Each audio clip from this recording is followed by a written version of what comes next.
Welcome back to the show. Vision 2025 is something that regular listeners to the podcast will know about in name. They maybe not know all the details, but hopefully most listeners to the show will know, in essence, what Vision 2025 is kind of broadly about. And it's starting to now gather some kind of on-the-ground sort of momentum, Hazy. There's elements to it that we can actually start to see and be recognised in some of the things that Golf Australia's doing. Yeah, Seren Bertino and Shiloh Curtis and Stacey and others in the team. Superstars. They're really breaking ground. So it's a matter of gaining momentum. And one of the things that we decided as an organisation to kickstart this year was a program called Visionary of the Year. Yep. And it was a chance for clubs, individuals, not necessarily players. It could be officials, any coaches, any level of the game where women and girls are involved, to highlight some changes to the game that are being made for the good, and to really put a spotlight on them, and show the world that golf can change. Yep. Basically, that's the principle of the Visionary product. So, as an award, we just announced the very first one, Andy. I'm just going to flick my computer screen here. I'm very disorganised. I apologise. But the Goulburn Murray Golf Association has been the first winner. They've won a $500 Drummond golf voucher, and they're now in the running to win up to $10,000 worth of products from the Callaway Riva product range, which is designed specifically for women. So it's going to be voted upon later in the year, but the first winner is the man you're about to introduce. It's David Roberts from that organisation that you talk about, and he joins us on the show. David, congratulations. Thanks for joining us on the show. And thank you very much. I don't think I can acclaim the award. The district has to acclaim the award. But, I thought when I was first told it might have been a trip to the British Open, but we'll happily accept the $500 voucher, and I don't think I want to go to Britain at the moment. So that's a good point. Yeah, you take the voucher. Yeah. David, take the voucher. We should introduce you properly in terms of your title. You're the president of the Goulburn Murray Golf Association. Tell us what the GMGA, we'll call it. Tell us what the GMGA did to consider itself worthy of an entry into the Visionary of the Year Awards. We were stuck like everybody else, and throughout the district during that 2020 COVID period and restrictions on travel and big groups and all that sort of thing. So most of our district events for the year were cancelled. We just tried to get organised, and we spent more time cancelling than organising events.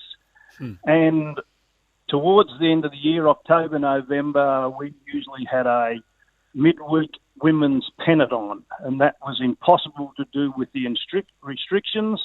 And we came up with this idea, let's just try play at home virtual Pennant and see how that went. Now, our original thought was to try and get the women to play. It's a 4-ball event, do hole-by-hole scores, and then we'd match it up and do match play hole-by-hole. But that got a little bit too cumbersome and more chances of problems. So we just went for a 4-ball, play Stableford, get your 4-ball Stableford score, send it in, give us your team list. We matched them up and worked out the results that way.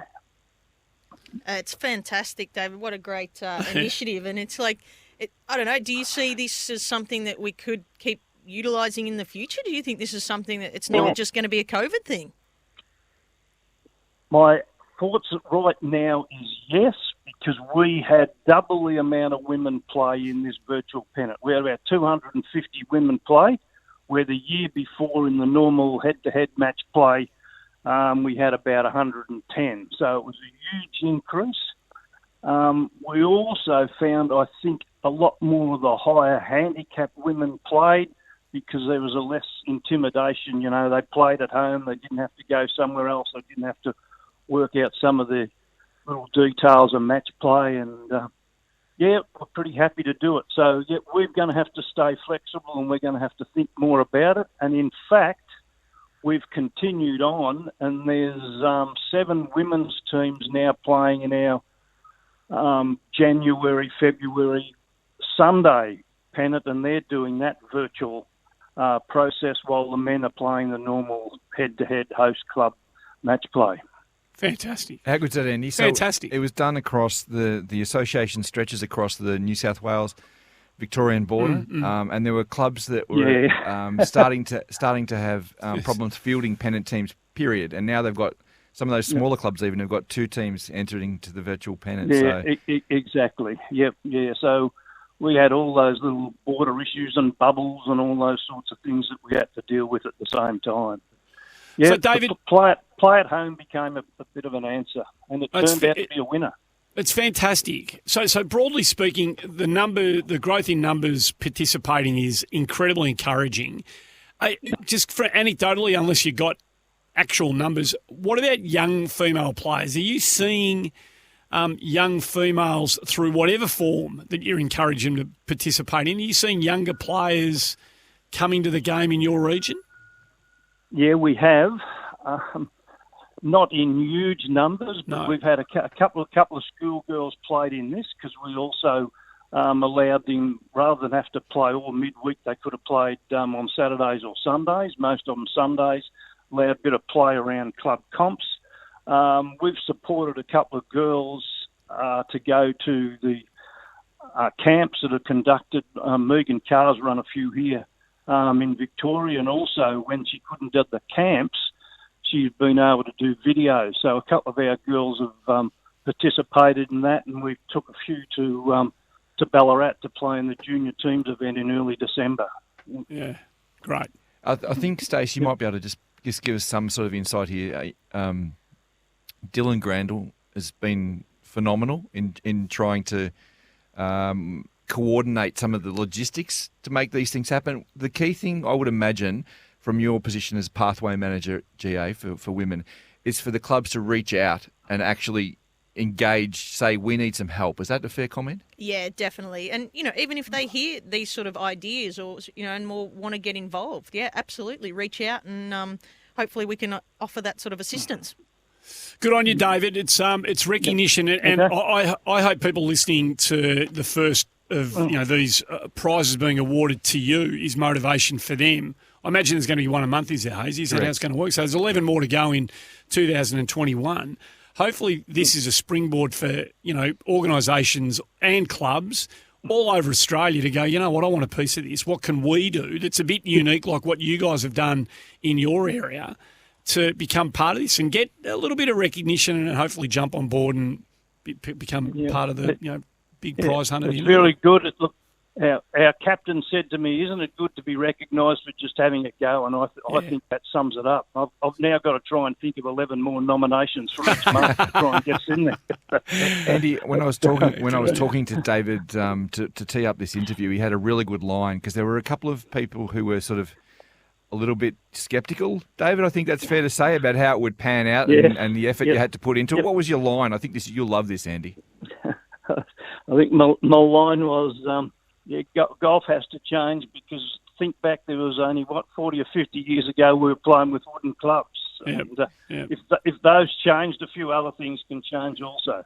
No, I think Vision 2025, the formation of it, establishment of it and reason for it recognises that. And you're living proof, David, you and your colleagues in that neck of the woods are living proof that it can change and it can adapt. And, through the necessity of a year like 2020, who knows, you might stumble on some stuff that becomes part of your golfing life going forward. Hey, just before I can only imagine the golf courses up in your neck of the woods must be in pretty good nick at the moment. How are they tracking?